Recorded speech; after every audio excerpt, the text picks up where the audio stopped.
আজকের রায়ের মাধ্যমে তাদেরকে একদম কবরস্থ করা হয়েছে। আমাদের অবজারভেশন এগুলো আমরা শেয়ার করছি। প্রথমত যে ব্যাপার, আজকের দিনটা একটা ঐতিহাসিক দিন বাংলাদেশের জন্য, রাজনীতিবিদদের জন্য।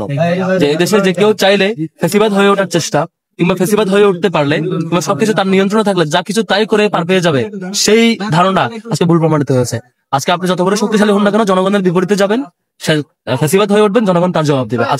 আজকে রায়ের মধ্য দিয়ে এই চূড়ান্ত ফ্যাসিবাদের শিখরে যাওয়া শেখ হাসিনার যে ফাঁসির রায় ঘোষিত হয়েছে, এর মধ্য দিয়ে সকল রাজনীতিবিদদের জন্য একটি উজ্জ্বল শিক্ষা নেওয়ার মতো জায়গা আছে।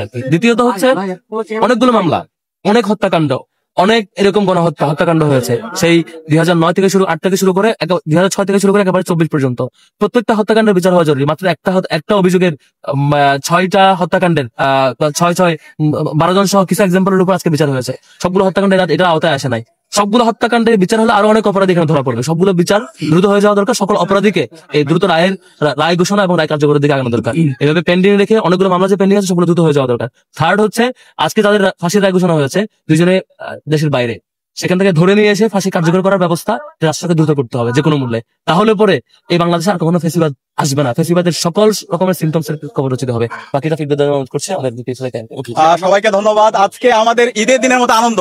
বিগত 16 বছরে আমরা ঈদ করছি কিন্তু ঈদে আনন্দ পাই নাই। আজকে খুনি হাসিনার রায়ের মাধ্যমে, তার মৃত্যুদণ্ড রায়ের মাধ্যমে আজকে বাংলাদেশে ঈদের আনন্দ বিরাজ করছে। এবং একই সাথে আজকের এই রায়ের মাধ্যমে জুলাই বিজয় হয়েছে, জুলাইয়ের প্রজন্ম বিজয় হয়েছে, ইনসাফের বিজয় হয়েছে। তো আমরা প্রথমত হচ্ছে আমাদের আন্তর্জাতিক অপরাধ ট্রাইব্যুনালকে ধন্যবাদ জানাচ্ছি, এরপর হচ্ছে ইন্টারিম সরকারকে ধন্যবাদ জানাচ্ছি। এই খুনি হাসিনাকে যে মৃত্যুদণ্ড রায়, তার যে অপরাধ, সেই অপরাধ অনুযায়ী তার প্রথম রায়, তাকে মৃত্যুদণ্ডের রায় ঘোষণা দেওয়ার জন্য। একই সাথে সাবেক স্বরাষ্ট্র মন্ত্রী খুনি আসাদুজ্জামান কামাল, তার মৃত্যুদণ্ড রায় ঘোষণা দেওয়ার জন্য।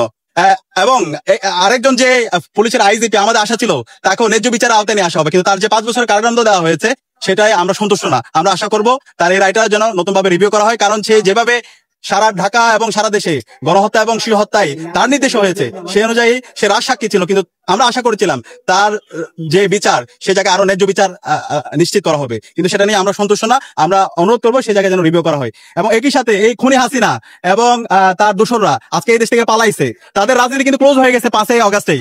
বাংলাদেশে আর তাদের রাজনীতি কখনো ফিরে আসার সুযোগ নাই। আজকের রায়ের মাধ্যমে তাদেরকে একদম কবরস্থ করা হয়েছে।